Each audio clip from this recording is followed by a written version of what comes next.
Shalom à tous et Moadim le Simcha. Il faut quand même pas oublier qu'on est en fête. Même que ça fait déjà un mois qu'on est bloqué à la maison, mais on est quand même en fête. Et c'est Meot Chachouv que cette fête, l'énergie qu'on puise de cette fête-là puisse nous accompagner pendant toute l'année. C'est un petit peu le but. Donc il faudrait faire, bien que c'est pas facile, essayer de continuer à garder le sourire et si possible aussi, d'une certaine manière aussi, l'humour, pourquoi pas, si on peut le faire.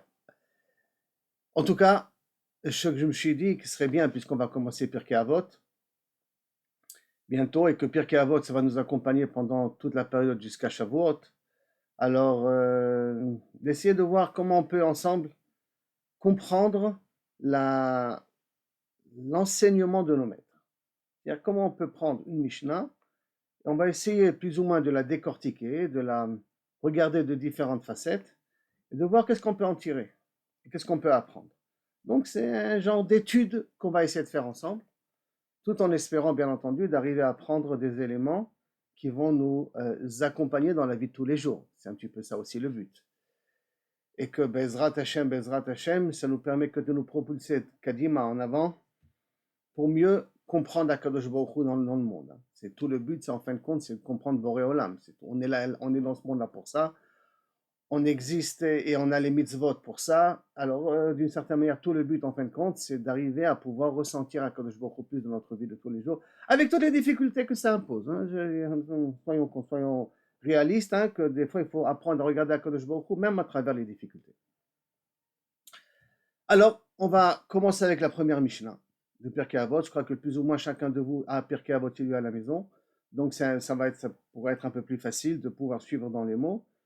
Et je vais voir si Bezrat Hashem en une demi-heure, on va pouvoir terminer la première Mishnah et peut-être commencer à aborder la deuxième. On verra en tout cas. Alors déjà, je commence. Moshe Kibel Torah Misinaï ou Mesara li Yoshua.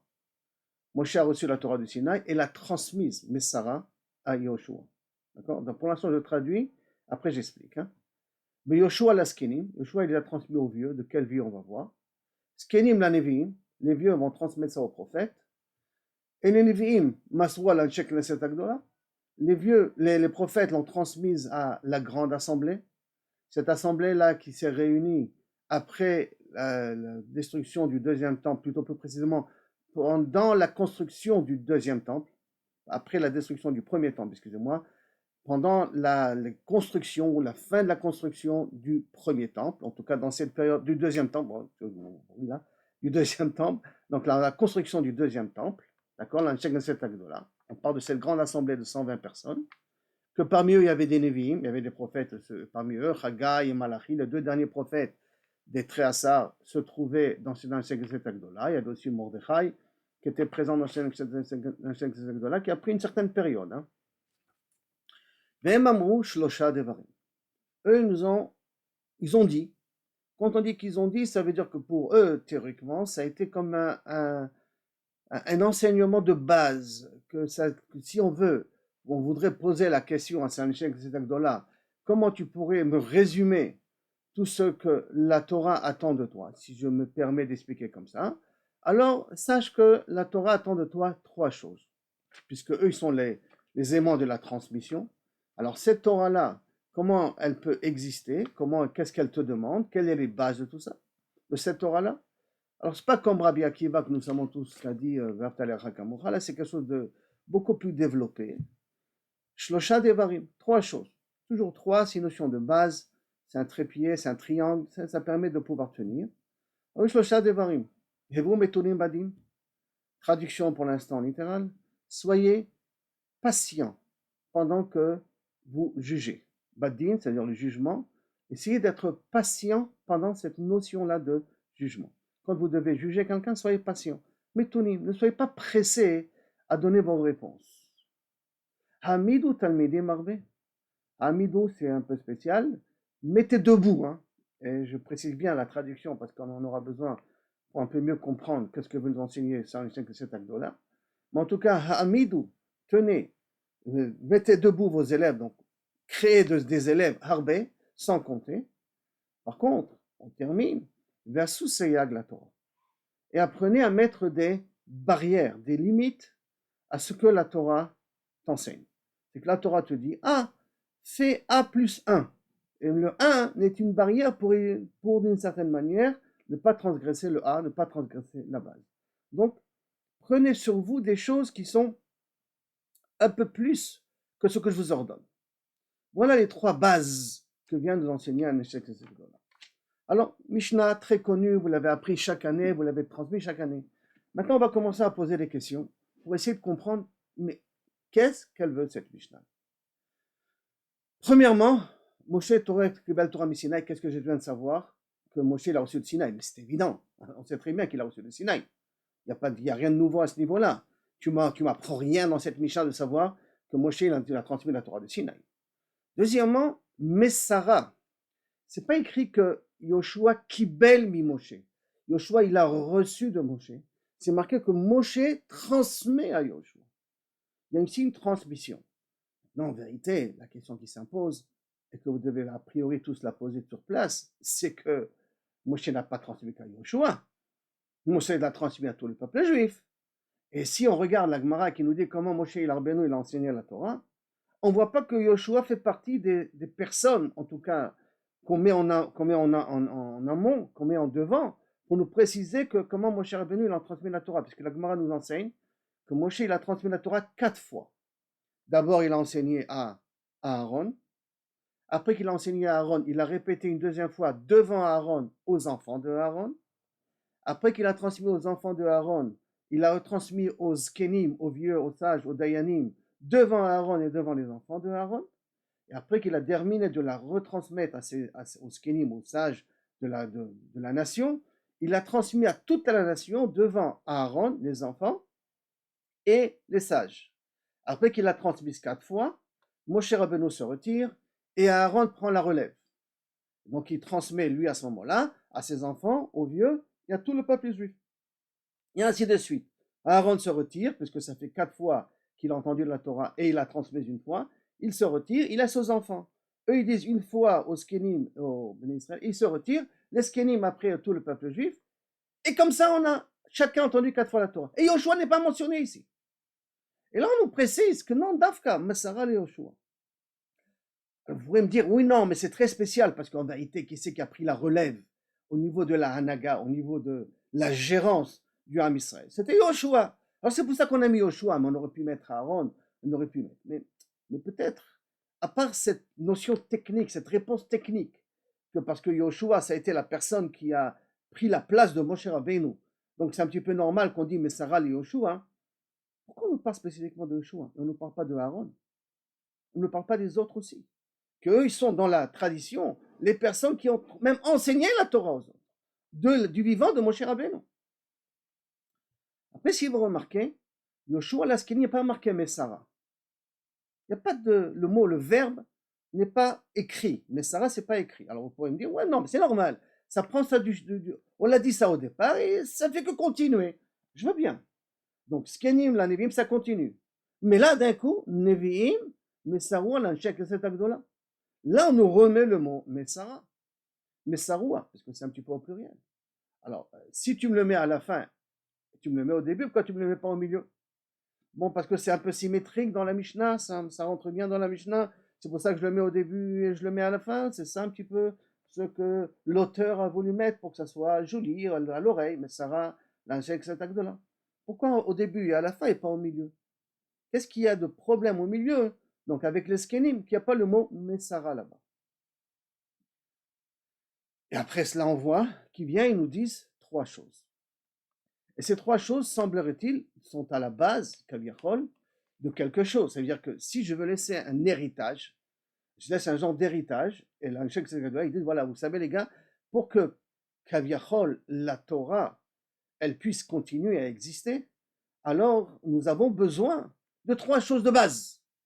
Sans quoi la timsoret, la continuité de la transmission depuis Moshe Rabbeinu risque, je dis bien risque, parce qu'on a une promesse que la Torah ne sera jamais oubliée du peuple juif, mais risque, kaviachol, d'une certaine manière, être atteint. Il risque d'avoir un petit problème. Donc, comment tu vas garantir 3 choses?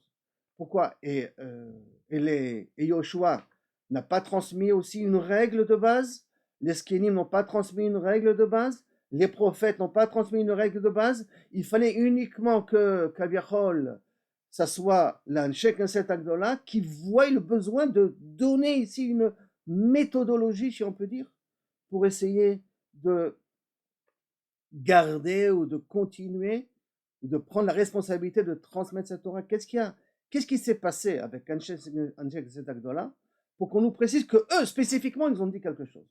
On ne nous dit pas ce que Moshe Rabbeinu a dit, ce que Yoshua a dit. On nous dit essentiellement ce qu'Anshek Knesset Agdola a dit. Et donc la question, elle est, qu'est-ce qu'il y a de spécial chez Anshek Knesset Agdola pour qu'on ait eu besoin de nous transmettre ces trois règles-là? Et bien entendu, ces trois règles, je veux les apprendre. Ça veut dire que je voudrais après qu'on les comprenne. Qu'est-ce qu'il y a de spécial dans ces trois règles-là de Metonim, Badim, Mivilut, Talmidim et Asusayag la Torah? Qu'est-ce qu'il y a de spécial pour pouvoir permettre une belle transmission de la Torah pour nous?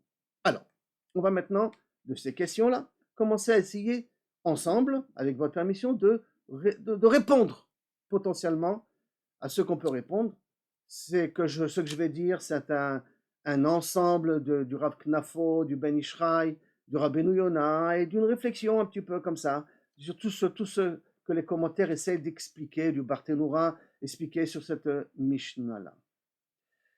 Déjà, le premier élément, moi je sais qu'il y a Torah Mishnah, qu'est-ce que j'en ai à faire? C'est une chose évidente, une chose connue, on le sait tous très bien. Seulement, on savait tous très bien aussi que Pirkei Avot, ce n'est pas une Mishnah qui va nous enseigner des halachot. C'est une Mishnah qui vient nous enseigner ici des idées, des pensées, de l'éthique, comment essayer de mener une vie honorable. C'est pas pour nous dire comment respecter Shabbat, comment manger kasher, comment faire les sacrifices, comment être entre les problèmes du Beth-Adin, entre deux litiges entre deux personnes. Non. Ce problème de Pirkei Avot, jamais vous l'amènerez normalement devant un tribunal. Ce que Kaviachol on apprend dans ce Pirkei Avot, tu ne pourras jamais prétendre au tribunal et dire il n'applique pas ce qui est marqué dans Pirkei Avot. Parce que Pirkei Avot, c'est plus quelque chose de personnel. Donc c'est une réflexion. Alors si c'est une réflexion, qu'est-ce que je viens de dire, moi, chez Kibel Torah Misinaï? C'est une réflexion personnelle de chacun. Quand on dit un Anshek Knesset Agdola, c'est une réflexion d'un Anshek Knesset Agdola, de cette grande assemblée-là de 120 personnes, qui ont été la fin de l'histoire du premier temple et de l'exil de Babel, qui commence le deuxième temple, l'histoire du deuxième temple. Alors c'est une réflexion, comment eux sont arrivés à la conclusion. Sache que même ce que tu vas lire dans cette Mishnah-là, dans tout ce pérec-là de Pirkei Avot, qui est des fois entièrement logique, qui est peut-être le résultat de la réflexion du barbu en question, du rabbin en question, qui parle, et lui, il est arrivé à cette conclusion-là. Par conséquent, c'est sa conclusion. Sache que même ce que ce barbu est arrivé comme conclusion, ça a été dit à Moshe Rabbeinu pour Arsinaï. Ça veut dire quoi, ça a été Moshe Rabbeinu Arsinaï? Ça veut dire que je vais dire quelque chose je vais un petit peu oser dire quelque chose ici, qui peut-être avec le Rambam ne correspond pas trop, mais néanmoins est très important. À Platon, il nous a enseigné des choses, Aristote nous a enseigné des choses, Sartre nous a enseigné des belles choses. Je n'ai rien à dire. Chez les goïms, il y a une chorma, il y a une idée, il y a une philosophie, il y a une compréhension, un petit peu de la vie. Oui, mais, tout ce qu'ils peuvent dire et qui peuvent te paraître entièrement logiques, vrais. Une condition pour que tu les acceptes. Est-ce que ça va passer le filtre de Pirkei Avot? Est-ce que Kaviachol, d'une certaine manière, ça va correspondre à Moshe Kibel Torah Misinaï? Est-ce qu'on retrouve cette idée-là chez Chazal, chez nos maîtres?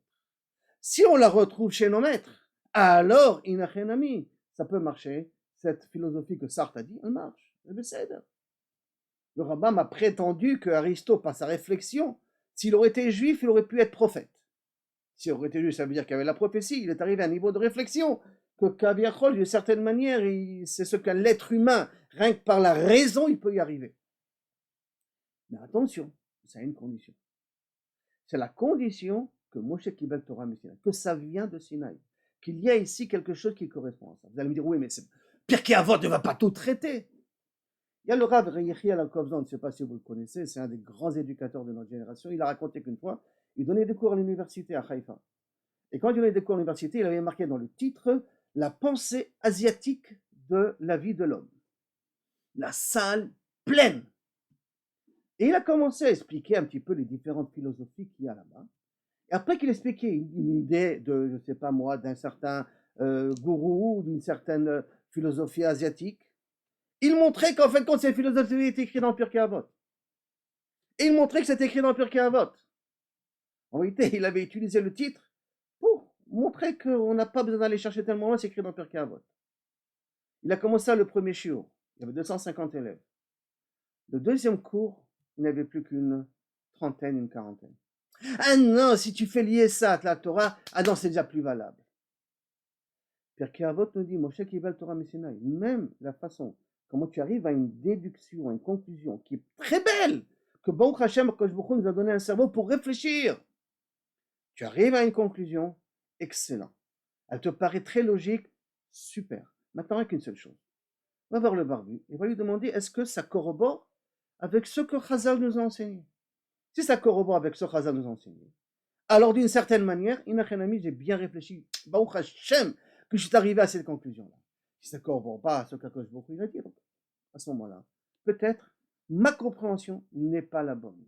Pourquoi ma compréhension n'est pas la bonne? Parce que si Moshe Kibel Torah Messinaï, c'est-à-dire qui c'est qui a dit toutes ces idées-là, qui vont être repris par différents barbus pendant tous les 5 chapitres, les 6 chapitres que nous avons là, qui vont être repris par eux. Qui c'est qui a transmis cette vérité? C'est le Créateur. Donc si c'est le Créateur, là, on n'a pas besoin de remettre en question parce que du Créateur ne sort que d'une vérité. Et la vérité sort.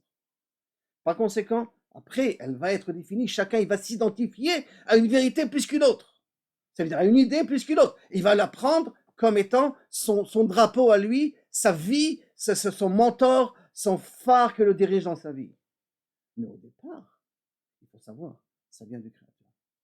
Si ça vient de lui, alors vas-y, les yeux, tu la tête basse, tu fonces, tu essaies que tu es dans la bonne direction. Et que ça veut dire que Baruch Hashem, si tu es arrivé à la même conclusion, ça veut dire que tu as une finesse qui correspond à ce que Kadosh Baruch Hu attend de toi. Tu arrives à comprendre la pensée de Dieu par toi-même.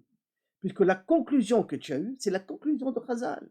C'est la conclusion d'Akadosh Baruch Hu. Première donnée très importante. Moshe Kibel Torah Messinaï, Dafka Messinaï. C'est important qu'on comprenne que c'est une suite de Sinaï. Et Sinaï, la règle de base de Sinaï, c'est cette montagne-là. Elle a mérité que la Torah ait été transmise pour une raison. Parce qu'elle n'a jamais essayé de se mettre en amont, de dire « Je considère que j'ai raison ». Vous connaissez le Midrash des disputes entre toutes les montagnes où la Torah va être transmise à une seule qui n'a pas parlé. C'est Sinaï. Proportionnellement aux montagnes de la région, Sinaï s'est tué. Elle dit, je suis la dernière de la liste, ça sert à quoi? Je ne vais pas parler. C'est pas honorable que je me mets en amont par rapport à tout ça. Que je me redis, waouh, tu es prêt à t'annihiler, tu es prêt à prendre ta pensée, à l'annihiler devant moi, de considérer que tu n'es pas apte. Et bien justement, toi, tu vas l'obtenir. La Torah, elle va arriver spécifiquement chez toi. Parce que tu mérites de la recevoir. Parce que tu es un clairant. Ça veut dire que toutes ces vérités-là, première règle qu'il faut, pour pouvoir être les transmetteurs de cette Torah-là, c'est être comme Sinaï. Si on est comme Sinaï, Moshe Kibel Torah, mais Sinaï. Si je le reçois de Sinaï, alors il n'y a rien. Une autre raison aussi, c'est de bien nous faire comprendre que Moshe Rabbeinu, comme ça dit le Ben Israël, il a reçu la Torah à Sinaï et pas dans le ciel. À Sinaï, il l'a reçu. Parce que si Moshe Rabbeinu s'arrivait au ciel pour recevoir la Torah, à ce moment-là, il aurait été arrivé à un niveau d'ange, de malach. Et s'il s'arrivait à un niveau d'ange et d'un malach, il n'aurait pas pu communiquer avec les gens qui sont en bas. Puisque les malachim ne comprennent pas notre façon de penser, sous quoi on met les détails. Il aurait été automatiquement annihilé par rapport aux malachim. Alors on nous précise, non, attention. Moshe Kibel Torah, Messinaï. Moshe, quand il a reçu, il avait les pieds sur terre. Parce que pour pouvoir transmettre, il faut correspondre aux gens qui vont recevoir. Retenez cette règle-là, ça nous aidera pour comprendre la Mishnah qui va suivre, la deuxième Mishnah, pour le prochain cours. Moshe Kibel Torah, Messina, il avait besoin d'avoir les pieds sur terre, avoir un lien avec les humains. Parce que sinon, la Torah n'aurait pas été transmise. Elle aurait été incompréhensible. Et ça ne manque pas des exemples. Qu'un prof, qui vient d'une ancienne génération, il nous parle un langage, Et il n'est pas adapté, il n'est pas adapté, il n'est pas il comprend pas les problèmes de la jeunesse, il comprend pas les langages de la jeunesse, il peut pas parler avec la jeunesse. Et ça peut se comprendre. Donc on nous précise, non, le Sinaï, aussi le Sinaï. Maintenant, Messara Yoshua transmet, il la transmet. Ça veut dire quoi? Qu'il la transmet, que lui fait le pas vers son élève. On précise, deuxième raison aussi. Tu veux que la Torah soit transmise, alors va vers les gens. N'attends pas que les gens aillent vers toi. N'attends pas que les personnes te demandent. Va les chercher. Parenthèse, style Torah Box. Va les chercher. Va chez eux. Va leur transmettre cette information. Et quand tu transmets, toi, tu donnes, d'accord? Tu donnes, contrairement à tu reçois, que Yoshua reçoit. Parce que quand je dis que Yoshua reçoit, je peux me poser une question que peut-être, comme dit le Ben Ishraï, peut-être le prof n'enseigne pas tout. Il veut garder un petit quelque chose pour lui. Pourquoi? Pour se considérer toujours supérieur à son élève. Ça, c'est si l'élève reçoit. Mais si le prof transmet, il est censé transmettre tout ce qu'il sait. Ça arrive souvent, ma femme me dit, ouais, on me donne une, comment faire un gâteau, là, je sais comment on dit ça en français, tous les ingrédients, mais ça marche pas. Bah, sauf, il s'avère qu'elle a oublié de dire un petit point, que tout ce petit point-là fait toute la différence. Pourquoi? Elle veut garder le secret pour elle. Non. Moshe, mais Sarah et Yoshua, il a tout donné. Même plus que ce que Yoshua peut recevoir. Même plus que ce qu'il peut recevoir. Et on nous précise bien plus qu'il peut recevoir parce qu'on ne parle pas de Aaron, parce qu'Aaron était capable de tout recevoir. Les enfants, les skinny étaient capables de tout recevoir. Yoshua, qu'est-ce qu'il était, Yoshua? C'était un chômage. C'était un serviteur à la maison, celui qui s'occupait du Beth Midrash. Et lui, mais Sarah, Yoshua, il lui a donné. Quand tu donnes, tu veux que ça continue. Tu veux que les coutumes continuent. Donne, lâche. Ne sois pas mesquin. N'essaie pas de garder pour toi quelque chose, pour montrer que tu es toujours supérieur. Considère-toi uniquement comme un catalyseur, un transmetteur. Que tout ton but à toi, tout ton rôle dans ce monde-là, c'est de transmettre. Ne garde rien pour toi. Mais Sarah et Yoshua, on a demandé, mais pourquoi Yoshua spécifiquement? Parce qu'il y a aussi une autre règle. Donc, comme on a dit, c'est vrai que Yoshua a pris la relève et tout ça, c'est vrai. Mais je vais vous regarder avec une autre dimension. La Gemara dans Brachot, elle nous dit, si on a un Talmid Chacham, un élève qui apprend de son Rav, excellent, une encyclopédie ambulante, il est capable, Baruch Hashem, de répéter mot par mot ce qu'a dit son maître. Est-ce que je peux apprendre la Torah de lui? La Gemara dit non, pas encore. Ça va dépendre, est-ce qu'il a servi son maître? Shimesh Talmidei Chachamim. Est-ce qu'il a servi son maître? Shimusha yoter milimuda. Servir un rab, servir une sommité, servir une personnalité, et voir comment il vit la vie de tous les jours.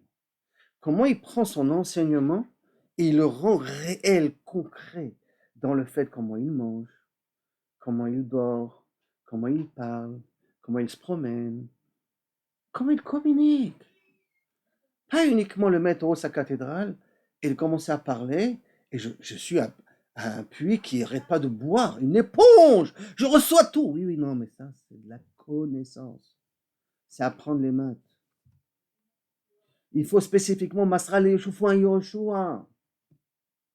Si on a un Yoshua, alors déjà, le prof, il veut tout donner, et l'élève, même s'il n'a pas les capacités, Yoshua, même s'il n'a pas les capacités, à partir du moment où il a le besoin, l'envie, il veut pas quitter son maître, même pas un instant. C'est très bien que Yoshua, il est monté au mont Sinaï pendant que Moshe Rabbeinu est monté. Il est resté 40 jours, lui aussi seul de tout le peuple. Pourquoi il dit Chachamim? Pour que dès que Moshe Rabbeinu il descend, il ne perd pas un instant de son rave. C'est une personne comme Yoshua, qui est si humble que ça et qui veut comprendre chaque chose de son maître. Alors lui, il peut s'occuper de la transmission. Donc on peut dire, mais Sarah, les Yoshua. Qu'est-ce qui se passe alors avec les skinim? Pourquoi il n'y a pas marqué mais Sarah avec les skinim? Alors le Ben Ishraï dit non, c'est la même chose. Hein. C'est la même chose, mais il ne s'attarde pas sur Anshe Knesset Agdola. Pourquoi là-bas il y a spécifiquement marqué Knesset Agdola? Par contre, Rabbeinu Yonah nous dit, pourquoi les skinim? Qu'est-ce qu'il y a de spécial dans le skinim? Parce qu'il y a marqué justement dans les juges que les Zkenim n'ont pas mérité de vivre longtemps. C'est pourquoi qu'ils n'ont pas mérité de vivre longtemps, c'est que dès que Yoshua est mort, ils ont pris la relève, les vieux, mais ça n'aura pas duré longtemps. Et pourquoi ça n'a pas duré longtemps? Parce qu'ils n'ont pas su honorer Yoshua comme il fallait. Ils n'ont pas su honorer Yoshua comme il fallait. Comme si les Zkenim n'ont pas véritablement valorisé Yoshua qui il était. Et c'est pour ça que leur période, elle est courte. Parce que quelqu'un qui n'arrive pas à vraiment valoriser son maître, à lui donner tout le kavod que mérite son maître, si c'est lui, je l'utilise, mais il ne peut pas être à long terme. Par contre, les Nevi'im, et là c'est quelque chose de spécial, parce que les Nevi'im, quand ils reçoivent des Zkenim, ils ont le moyen et la possibilité de contrôler que cette information, elle est entièrement correcte, puisqu'ils ont le téléphone rouge avec leur papa là-haut.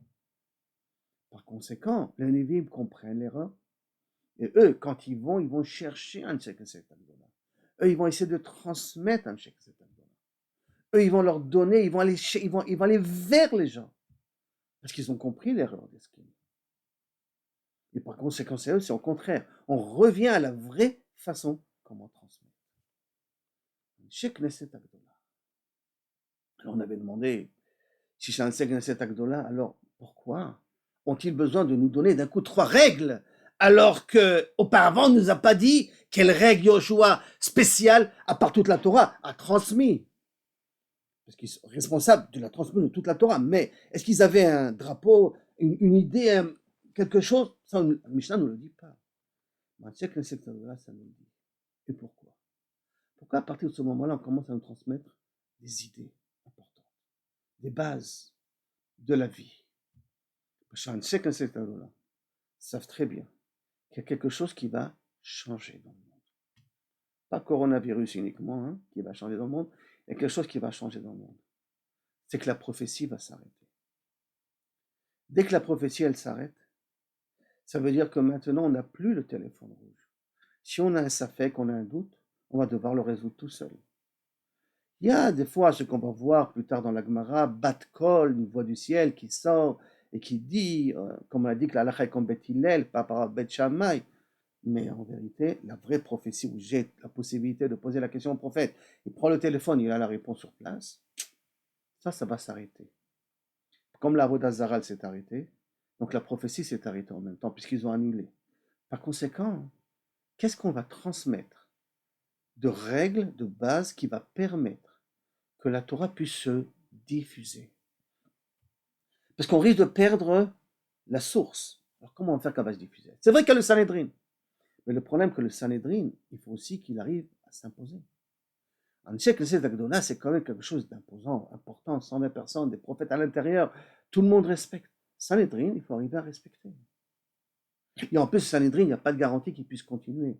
Il va éternellement. Comme nous le savons très bien que ça a été annulé à un moment donné. Donc qu'est-ce que je vais donner comme règle pour que le passage se fasse de la meilleure façon? Le passage qui passe de Kaviachol au prophète, au Béné Israël, sans les prophètes, la meilleure façon que la Torah puisse avoir un bon goût. Alors, deux choses, deux façons de comprendre.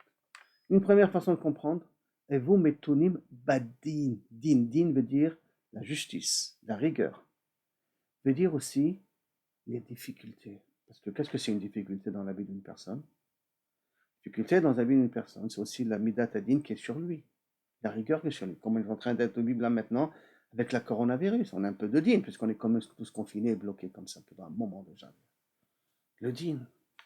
Maintenant, comment je vais réagir à toutes ces épreuves que la vie m'envoie, la vie me donne? Comment je vais pouvoir les surmonter? J'ai plein d'interrogations. Et vous me tournez. Sois patient. Sois patient.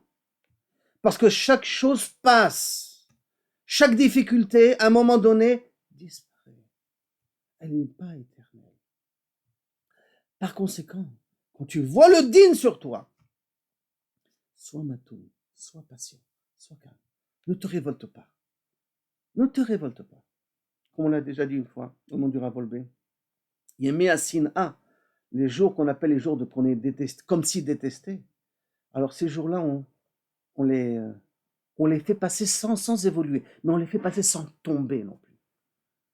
C'est difficile, tu as des points d'interrogation, c'est le moment de l'épreuve.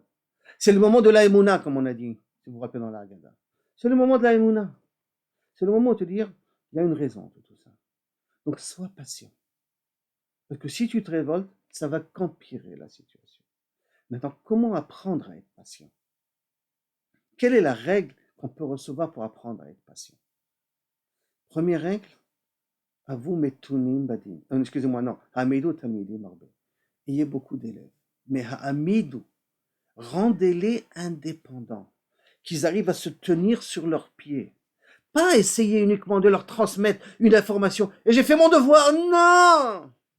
Vérifie qu'il a compris. Vérifie qu'il sait comment l'exécuter. Et surtout, quand tu veux qu'un élève réussisse, apprends à avoir une oreille à entendre, à être patient, à répéter s'il faut répéter, à comprendre que chacun a des problèmes dans la vie, que chacun a des difficultés, c'est pas rose pour personne. Par conséquent, quand tu vas t'entraîner à avoir des élèves, ça veut dire à prendre la responsabilité de montrer l'exemple aux autres. Pour que ces élèves, quand tu vas partir, eux, ils vont pouvoir continuer et pouvoir surmonter les épreuves de la vie. Par conséquent, je te demande, écoute les élèves et en ai le maximum. Parce que plus tu en as et plus tu dois travailler la patience. Plus tu dois rentrer dans les détails. Premier exercice pour être metunim badin, pour apprendre à supporter mes épreuves. Tu as des épreuves, je suis conscient. Tu as des épreuves, ok, il n'y a pas de problème. Si tu as ces épreuves-là pour pouvoir les surmonter, alors comment tu vas faire? Tu ne vas pas travailler sur l'épreuve. Parce que ça va être très dur, tu ne peux pas, c'est trop dur, ça t'étouffe. Tu vas t'occuper d'un autre. Tu vas t'occuper du voisin, tu vas t'occuper de la personne qui est en face. Tu vas essayer de la comprendre. Tu vas essayer de l'aider. En essayant de l'aider, tu vas t'en sortir toi-même. Une règle très grande dans la psychologie humaine. Tu as un problème. Au lieu de t'enfermer dans la grotte et de ne plus pouvoir bouger, va voir ce que tu peux faire aux autres. Une personne a des problèmes financiers, qui donne la tzedaka, comme m'avait dit une fois un goy, qui donne à des institutions. Ça lui donne le sentiment qu'il n'est pas arrivé au plus bas de l'échelon. Donc ça lui donne la chance de pouvoir s'en sortir. Et surtout quand tu essaieras de faire tenir tes élèves et donc les accompagner dans leurs difficultés, tu verras que le monde n'est pas facile. Et que peut-être tes problèmes à toi sont petits par rapport aux problèmes des autres. Hamidou talmidim harbe. Ne vous gênez pas, transmettez, occupez-vous des autres. Ça nous fait d'un côté oublier nos problèmes, mais ça nous fait comprendre qu'en fin de compte, si je veux l'aider à lui, j'ai intérêt à moi m'aider à moi-même. Premier exercice. Deuxième exercice, Sousayag la Torah. La Torah, c'est des règles, c'est un mode de vie, d'accord? La Torah nous permet, d'une certaine manière, de pouvoir comprendre qu'est-ce qu'Akadosh Baruch Hu veut. Comment tu vas faire pour que, Bezrat Hashem, quand tu vas essayer d'expliquer à ces élèves-là, pour apprendre à supporter les épreuves, c'est que tu apprends à te mettre toi aussi des restrictions. Quand tu acceptes que Kaviachol, les restrictions existent, quand tu acceptes de te mettre des restrictions, tu apprends aussi à te donner des limites, à comprendre que ce monde-là n'est pas un monde où je peux me lâcher à faire ce que je veux. Au contraire, si je m'abstiens sur certaines choses, je pourrais mieux apprécier quand je voudrais profiter de ces choses-là. Comme nous savons tous très bien que post-Pessah, le goût du pain, il a une autre dimension. Même si les galettes, elles sont bonnes, hein, je peux témoigner, les galettes, elles sont bonnes cette année. Hein. Même si les galettes, elles sont bonnes. Le pain, il aura quelque chose de plus après Pessah. C'est normal. Si je fais des saïaks, si je mets des barrières, je m'apprends à me limiter. Donc quand me vient une difficulté, je suis déjà habitué. Je sais comment prendre une distance que je ne peux pas tout avoir. Puisqu'il y a quelque chose de permis, et je me suis une petite barrière. Donc premier enseignement, première façon de comprendre cette Mishnah, c'est que, Kaviachol, on va partir, nous, les prophètes. Chaque secteur va disparaître. Après, ça va devenir presque, je dirais pas une Torah individuelle, mais on va devoir se débrouiller seul. Et on aura plein de points d'interrogation.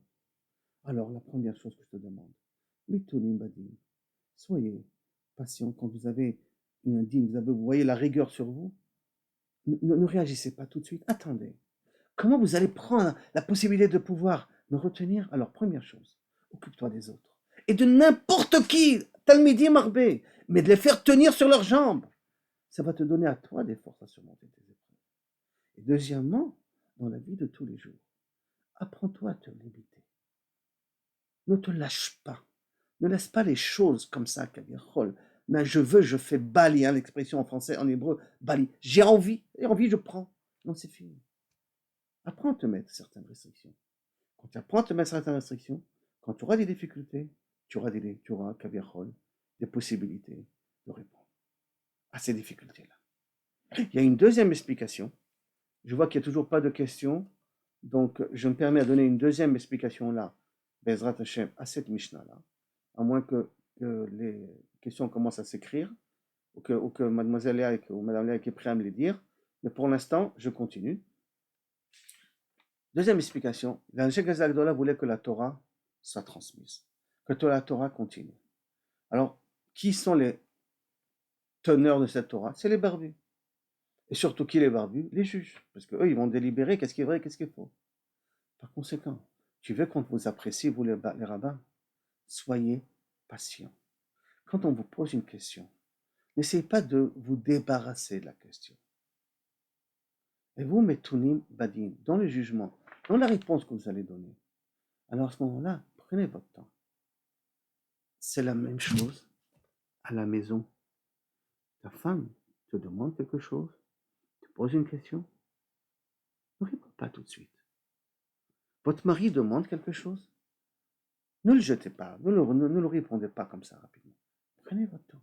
Les enfants demandent, prenez votre temps. Le fait de prendre son temps montre qu'on valorise la question de la personne qu'on a en face.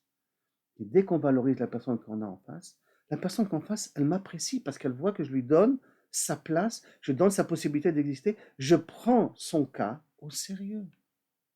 Donc, nous les barbus, vous les parents, vous les couples, vous voulez qu'on vous apprécie, vous voulez que ça continue le shalom à la maison. Et vous, Betonim Badim, ne soyez pas strict tout de suite, dire non. Prenez votre temps. Réfléchissez avant. Montrez que même si vous êtes obligé de dire non, expliquez pourquoi le non. Ça peut être un non irrévocable, irremplaçable, inchangeable. D'accord, ça peut, c'est possible. Mais montrez que c'est réfléchi. Et vous, Betonim Badim. Première règle. Deuxième règle, quand tu vas après transmettre cette Torah, toi les barbus, et vous, les parents, à ces enfants-là, alors à ce moment-là, ne faites pas de distinction qui est devant vous.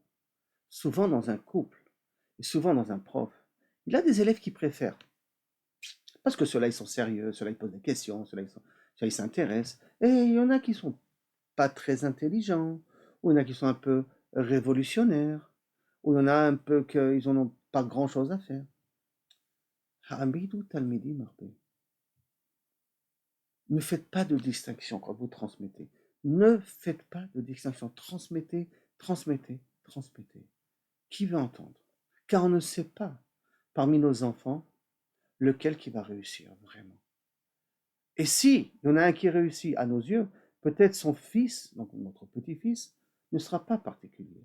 Par contre, celui qui à nos yeux n'est pas réussi, son fils, donc notre petit-fils, lui, c'est lui qui a explosé le monde. En bien entendu. Donc, Hamidou Tamidou. Et pas de nouveau enseigner à Hamidou. Amenez-les à ce qu'ils deviennent indépendants. Transmettez un enseignement qui est un enseignement pratique. Comme ça, les enfants, ils apprécient parce qu'ils arrivent à quelque chose de concret tout de suite. Et pas uniquement quelque chose de virtuel. Et dernier élément, je réponds à ce moment-là à la question après, à Sousaya de la Torah. Mettez des barrières à la Torah. Si je mets des barrières à quelque chose, je montre que quelque chose là, il est important à mes yeux. Si je me permets que Kaviachol, ne pas toucher un diamant, le laisser vraiment dans l'armoire, c'est qu'il est important à mes yeux. Bien qu'il n'y a aucun problème, toucher le diamant, il ne va pas s'abîmer. C'est pas comme n'importe quoi qui s'use au toucher. Un diamant au toucher, il ne va pas s'abîmer. Et pourtant, je lui donne une importance. La même chose. C'est important pour moi, ma femme. C'est important pour moi, mes enfants. Que je me mette des barrières personnelles pour essayer d'éviter à tout moment d'arriver à une confrontation avec ma femme et mes enfants. Que j'essaye justement de montrer qu'ils sont importants à mes yeux, en m'interdisant certaines choses. Petit exemple, et je termine sur ça que j'ai reçu de mon rave. Si à table, je suis obligé de punir quelqu'un, et je lui dis, tu n'auras pas de dessert. Je sais qu'aujourd'hui, pour nos enfants, ça ne gêne pas tellement. Tu n'auras pas de cola. Et bien, de la même façon que je le dis, tu n'auras pas de dessert, tu n'auras pas de cola, moi aussi, je ne prends pas de cola. Moi aussi, je ne prends pas de dessert. Mais je ne suis pas fautif, moi. Non, non, non, non, non, non. Je me mets une barrière pour lui montrer que quand même si je suis obligé de le punir, ça me fait de la peine. Donc, je me mets une barrière, il est important à mes yeux, à tel point que je l'accompagne dans sa douleur, dans sa punition. Je m'abstiens moi aussi. Quand on met une barrière à quelque chose, ça veut dire qu'on montre que quelque chose-là, il est important à nos yeux. On veut que la Torah continue. On veut que la Torah va à la prochaine génération. Première chose. Aussi bien les rabbins, que les parents, que les profs, que les rabbanim, tout, les dayanim. Premièrement, ne réagissez pas tout de suite. Et vous mettez une barrière. Deuxièmement, ne faites pas de distinction au niveau des élèves. Ah, ne pas faire de distinction, ça peut montrer que je deviens un cool mec. Je suis un gars qui est cool, comme ça, cool Nick. Ça y est, c'est pas grave, tout est permis. Non, non, non, non, au contraire. Montre que ce que tu veux apprendre, et ta vie montre qu'elle est importante à tes yeux. Donc, à Sayag, mettez des barrières. Montrez que vous ne voulez pas transgresser cette Torah tellement elle est importante à nos yeux. Ça va garantir que bien qu'on a perdu les prophètes, la Torah va pouvoir continuer. Deux façons de pouvoir comprendre cette Mishnah. En quelques mots qu'elle nous a écrits, regardez quelle source d'information on peut obtenir de cette Mishnah qui va rentrer dans la vie de tous les jours. Alors, j'ai vu qu'il y a une question, donc comment gérer le temps par la prière? Je n'ai pas tout à fait compris la question, parce que la prière, elle a un temps fixe. D'un autre côté, si la question, c'est que je suis énormément pris dans la journée, par mon travail, par mes obligations, de telle sorte que je n'arrive pas à intercaler la prière, alors on peut dire qu'on peut voir dans chaque tefila qu'est-ce qu'on peut raccourcir afin qu'on puisse faire et ça, et mes obligations, et la tefila en même temps. Mais si on veut nous dire que la prière, elle arriverait à gérer mon temps, alors cette notion, elle n'est pas très claire, à moins que celui qui a posé la question, d'accord, Sharon qui a posé la question, elle fait l'intention, est-ce qu'à travers la prière, je peux gérer le temps? Ça veut dire que est-ce que la prière est un élément qui va me permettre à mieux donner l'importance au temps? En vérité, il faut partir du principe que un juif, toute sa journée, ça devrait être une prière. Ça veut dire que du matin où il commence, il doit être connecté à Kadosh Baruch Hu de telle sorte que tout ce qu'il fait, c'est une prière. Avant qu'il ouvre son ordinateur, Bezrat Hashem, que ça marche aujourd'hui, avant qu'il doit parler, que j'arrive à bien communiquer avec cette personne, à me comprendre. Normalement, un homme, tout son temps, ça doit être une fila. Normalement, hein, une prière. Donc, la prière va automatiquement accompagner chaque instant de ma vie. Mais, si on arriverait, Bezrat Hashem, à comprendre à travers la prière, et la prière, je ne veux pas la prendre technique. Hein. La prière ici, que je veux la comprendre, c'est cette communication avec HaKadosh Baruch Hu. De pouvoir comprendre et ressentir qu'HaKadosh Baruch Hu, il est avec moi à chaque instant. Chaque instant, je le sens ici près de moi. Je le sens avec moi. Alors à ce moment-là, si, Be'ezrat Hashem, je fais rentrer HaKadosh Baruch Hu dans ma vie, alors j'aurai une siyata d'Ishmaya pour que le temps soit zéré. C'est pour organiser le temps en fonction de la prière pour servir mieux Kadosh Baruch Hu. Alors c'est pour ça que je dis, c'est comment servir le temps, faire rentrer à Kadosh Baruch Hu dans la prière. C'est pas, la prière n'a pas besoin d'être forcément technique.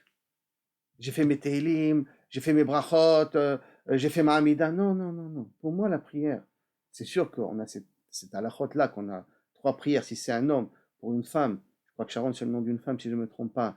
Elle est obligée qu'une prière par jour, et ça suffit. Mais pour les hommes qui sont obligés 3 prières, donc on a déjà le temps qui lui est. Mais si vraiment, vraiment, on veut, c'est la vraie prière, c'est que chaque fois que je fais quelque chose, Bezrat Hashem. Mais je dis un vrai Bezrat Hashem, où je fais un petit Shira Ma'alot avant, ou une petite bracha que Bezrat Hashem, je fais le pain, et bien que ce pain-là, il réussisse. Si je suis marié, ça fait plaisir à mon mari. Je repasse, ça fait plaisir à mon mari. Je fais mes achats, ça fait plaisir à ma femme. Que je fasse que. Là, ça veut dire qu'Akadosh Baruch Hu va gérer ton temps. Que je il rentre dans ton temps. Et ça devrait être le travail de chaque juif. Est-ce qu'on peut transmettre si l'élève ne veut pas recevoir? Si l'élève ne veut pas recevoir, on transmet quand même. On ne sait pas quel langage va passer. Une chose est très importante, c'est que même l'élève qui ne veut pas recevoir, même si l'élève qui ne veut pas recevoir, il faut quand même l'aimer comme un élève. Comme on dit toujours, on peut amener un chameau jusqu'au puits, mais on ne peut pas le forcer à boire. C'est pas dire que l'élève est égal au chameau, mais l'idée elle est là. La même façon, quelqu'un il m'a dit, mon rav une fois il m'a dit, si vous prenez l'exemple, et vous verrez, elle m'a beaucoup plu cet exemple-là, un chien qui s'est trempé dans l'eau, essayez de l'essorer de ses poils. Il ne va pas arriver à s'essorer, on ne va pas arriver à l'essorer. Mais si le chien il bouge de lui-même, les poils deviennent secs d'eux-mêmes. C'est sûr que si l'élève ne veut pas apprendre, on ne peut rien faire, il ne veut pas. Mais ce n'est pas parce qu'il ne veut pas apprendre qu'on lui dit, écoute mon petit, sors. Tu n'es pas fait pour moi, sors. Non, tu ne veux pas apprendre, assis-toi. Assis-toi quand même. Comme la Gemara elle dit, si un élève qui n'est pas super sérieux, qui est pas laisse-le quand même à table. D'abord, il a un srout. Deuxièmement, l'ambiance, peut-être l'aidera. Qui sait? Un petit mot qu'on a dit. Et le fait qu'on lui montre qu'on l'aime quand même, alors peut-être cette notion-là qu'on l'aime va faire qu'un jour il va se réveiller. En tout cas, à l'âge de 30 ans, il va se rappeler. J'ai eu une fois un prof que j'étais contre lui, je ne l'ai pas laissé, je ne l'aimais pas du tout. Mais lui, il a continuellement, il m'a aimé. Il ne m'a jamais empêché. Quand j'avais quelque chose, il me demande, t'as compris? Il était prêt à me répéter, même si je n'étais pas intéressé. Comme ça, on va pouvoir, Bezrat Hashem, réparer la prochaine génération. Réparer, Bezrat Hashem, la prochaine génération, ce sera une génération d'enfants réussis. Que veut dire les Zekinim n'ont pas respecté Yoshua, vu leur grandeur? Les Zekinim, vous prenez le Nar, donc vous prenez les Shoftim, et même on voit ça un petit peu vers la fin de Yoshua, quand Yoshua est mort, il a été enterré à la va-vite, et ils n'ont pas fait d'Orient funèbre. Il y a marqué que les Zekinim lo hirichu yamim, ils n'ont pas vécu assez longtemps. Et pourquoi ils n'ont pas vécu assez longtemps? Parce qu'on voit qu'ils n'ont pas respecté Yoshua comme il aurait mérité d'avoir. Et c'est d'une certaine manière que peut-être pour ça que dans la Pirkei Avot, on ne nous a pas dit le mot Messara. Parce que c'est différent le comportement des prophètes qui sentent cette responsabilité parce qu'ils sont en contact avec HaKadosh Baruch Hu, par rapport à ces Ekenim-là, que le fait de ne pas avoir mis en valeur Yoshua comme on aurait dû le mettre en valeur, ça risquait de, Kaviachol, atteindre la transmission de la Torah, et par conséquent, leur vie a été raccourcie, d'après ce que nous enseignent nos maîtres. D'accord? C'est tous les vieux qu'avaient après, les sages qu'avaient après Yoshua. Mais je précise, mon explication n'est pas comme celle tout à fait du Ben Ishraï. Ben Ishraï dit non, c'est la même chose. Hein. Mais Sarah, ça continue, hein, qu'il n'explique pas pourquoi avec les Nevi'im, il en reprécise le mot Messara. C'est pour ça que je me suis permis de faire cette explication. Anciens, c'est les anciens. C'est pour ça qu'on les appelle les Zkenim, ça veut dire les anciens, les vieux. Ceux qui sont un peu de l'ancienne génération, qui ont connu l'ancienne génération aussi. C'est eux qu'on les appelle les Zkenim. Merci beaucoup, Rav. Je pense qu'on a répondu à toutes les questions. Très, très bien. Merci pour ce cours très intéressant. On se retrouve demain à la même heure. Bezrat Hashem. Leitraot. Moadim les simcha, avec beaucoup de joie. Hein. Pas oublier. Pas perdre la simcha qui nous accompagne comme ça après pendant toute l'année. Hein. Moadim les simcha.